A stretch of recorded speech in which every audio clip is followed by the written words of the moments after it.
The morning air was thick and sweet with the scent of magnolias, a deceptive perfume that cloaked the rot of the land. It was the day Elara Hawthorne, the last daughter of a dying empire, was to marry Senator Sterling Vance. Her white satin gown lay pooled across the ancestral bed, a blinding splash of manufactured purity. The wedding, they said, was the union of two fortunes, a merger of sugar and political power meant to solidify the Old South's future. For Elara, it was a slow, elegant suffocation, the final seal on a life that had never belonged to her. She looked at the diamond necklace, a gift from Vance, and felt the iron weight of the house's secrets instead. Her mother, Serafina, had vanished 7 years ago, leaving only a legend of madness and a conveniently empty room. The official story was a weak lie. Serafina had run away, abandoning her duty, breaking her mind in the oppressive heat of the plantation's south. Elara had learned to recite the lie with a conviction that hurt her throat. But the night before, the elderly housemaid, Mama Zora, had pressed a small, corroded brass key into Elara's hand. Zora's eyes were rheumy and ancient, holding the silent history of 100 stolen lives. "Your mama left you one thing,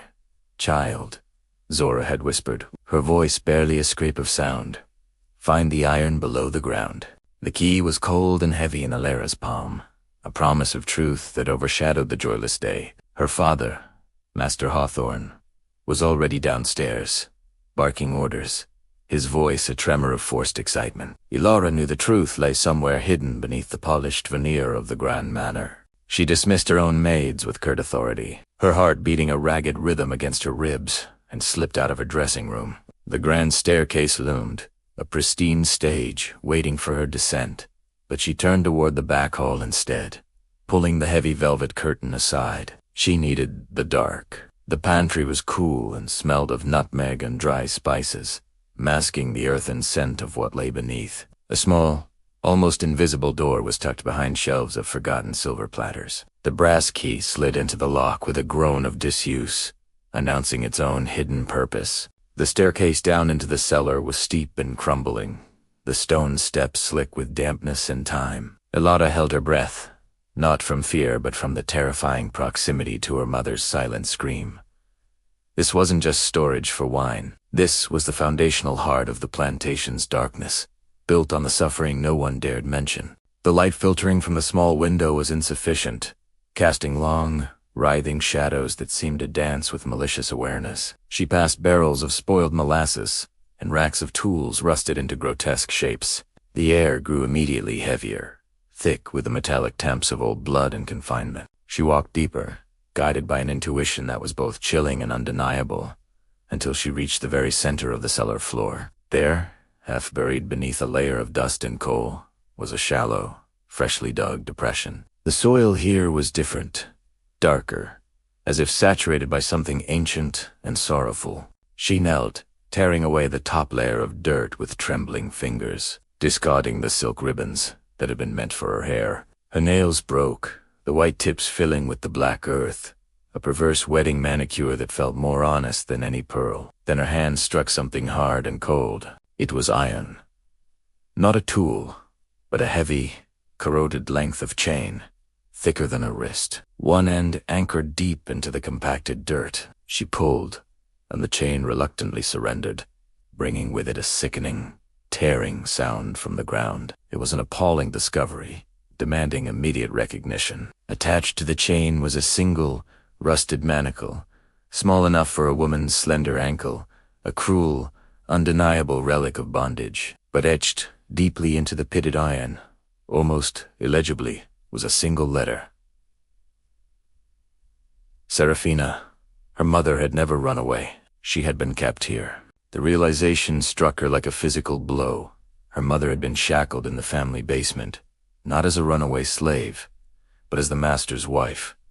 Her sanity wasn't broken by the heat. It was crushed by the horrific betrayal of her husband. Her disappearance was merely her murder, covered by a convenient lie of abandonment. Elara didn't cry. Her grief was too massive, too cold for tears. It crystallized instantly into a furious, unshakable resolution. The pure, delicate white of her wedding gown, waiting upstairs, suddenly felt like a joke, a shroud for the truth. She needed a different kind of attire for this ceremony. The manacle was too heavy to lift, but the chain was long, easily 50 feet, stretching back into the darkness. Elara began to meticulously, painfully, unearth the entire length of the iron, pulling the ancestral shame from the black mud. Each scraping sound of the metal on stone was a vow sworn in silence. She felt a strange, thrilling power coursing through her body, a strength born of inherited suffering and immediate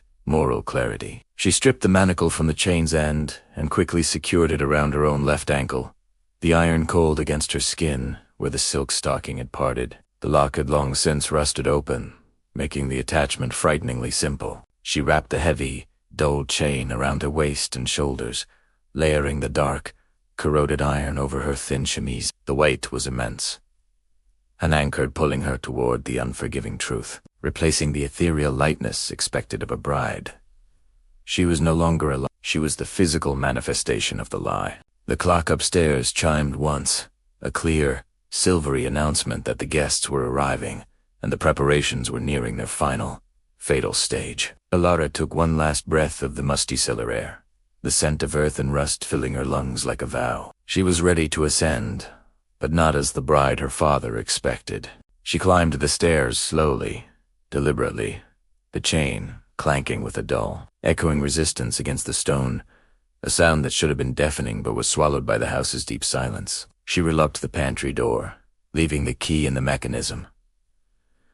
A final signature on her mother's untold legacy. The maid, a nervous girl named Kitty, gasped and stumbled backward when Elara entered the dressing room, seeing the dark iron wrapped across the pale cotton of the undergarment. Elara's face, however, was calm, painted with a terrifying stillness that commanded immediate, absolute silence. Kitty's fear was another layer of armor. The gown, Elara commanded, her voice low and steady, unused to the weight she carried. "Help me into it, and leave the veil."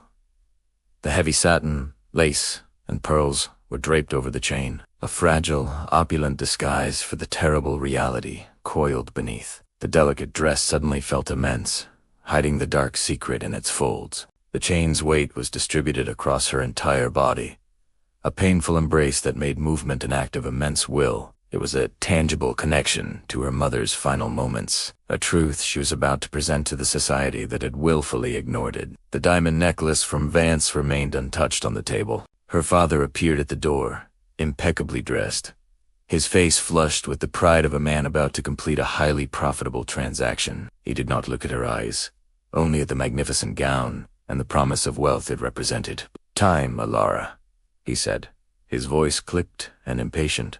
As he reached for the delicate silk veil, Elara pulled away sharply, the chain beneath the satin shifting with a low, scraping sound that Hawthorne mistook for nerves. "No veil, father," she said, her voice clear, metallic, and utterly final. "I choose to be fully seen."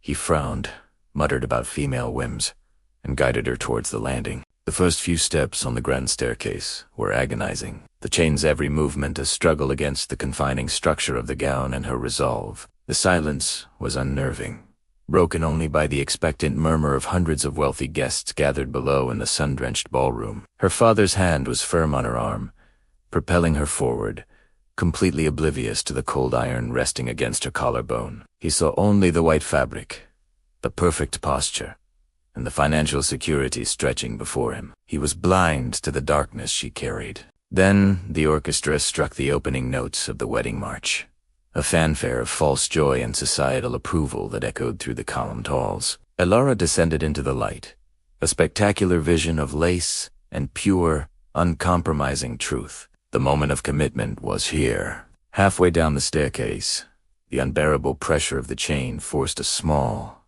sharp exhalation from Elara's lungs. The weight, the movement, the gravity of her purpose became momentarily overwhelming. She stumbled slightly, barely perceptible, but enough for the elaborate satin gown to catch on the stairs. The fabric tore with a loud, vicious rip, a sound that cut through the music and silenced the murmuring crowd below. The carefully concealed truth burst into the open. The pristine white satin collapsed, revealing the dark, corroded iron chains draped across her chest and shoulders. The manacle on her ankle became visible, a sickening dark band against her pale skin. Gasps erupted, spreading through the assembled crowd like a firestorm. The music faltered and died. The wedding procession had become a public execution of the Hawthorne name. Senator Banse standing at the altar, his face a picture of arrogant expectation, stared in bewildered horror. He saw not a bride, but a grotesque, defiant indictment,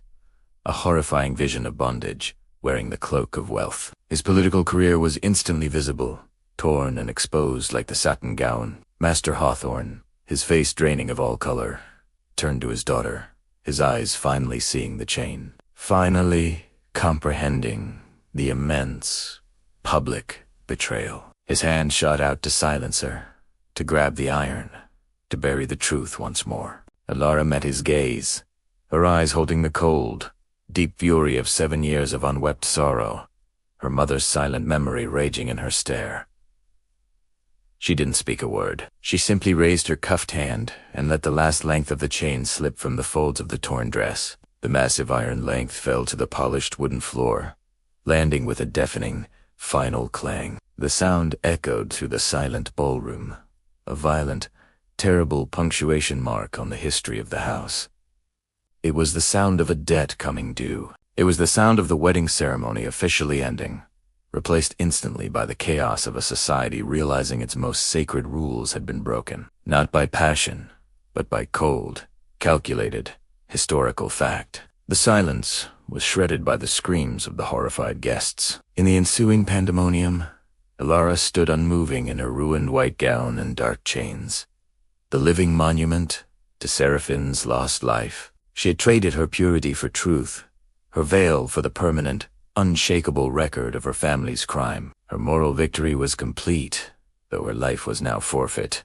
Senator Banse, realizing the magnitude of the scandal, began to shout, not at Elara, but at the master, accusing him of hiding the mother's insanity and contaminating the alliance. The master collapsed, his heart surrendering to the crushing weight of public exposure and private guilt, his body hitting the floor with a soft, final thud. Elara watched her father fall, feeling nothing but the chilling satisfaction of a promise fulfilled. The chain, which had been a heavy burden, now felt like a crown, a symbol of the dark, powerful legacy she had chosen to inherit. She was the mad bride, the woman who had dared to wear her truth. She turned and began to walk, not down the aisle, but back toward the dark holes, the dragging chain scoring deep, permanent lines into the delicate wooden floor, writing her name into the history of the house. The wedding was over. The legend had begun. The whispers started immediately, spreading through the cotton fields and the slave quarters faster than the news of the master's death. They spoke of the bride who had chosen iron over gold, the daughter who had revealed the secrets buried in the earth. Elara Hawthorne became a name spoken in who she had given the enslaved population a weapon, the knowledge of the master's guilt, the public collapse of his pride, and the visible evidence of the white woman's suffering. Her act of defiance, clad in chains and lace, was a declaration of war against the entire architecture of the plantation South. Elara was locked away that evening, not in the parlor, but in the attic, high above the cellar, guarded by the remaining, terrified house staff. But the chains had already done their work. They had broken the silence, and the resulting echoes would reverberate for generations. Years later, children would sneak to the old Hawthorne plantation, tracing the deep grooves the chains had carved into the grand staircase. They knew the story of the bride who had walked in chains, and they understood that some vows were stronger than marriage, and some legacies were etched in cold iron.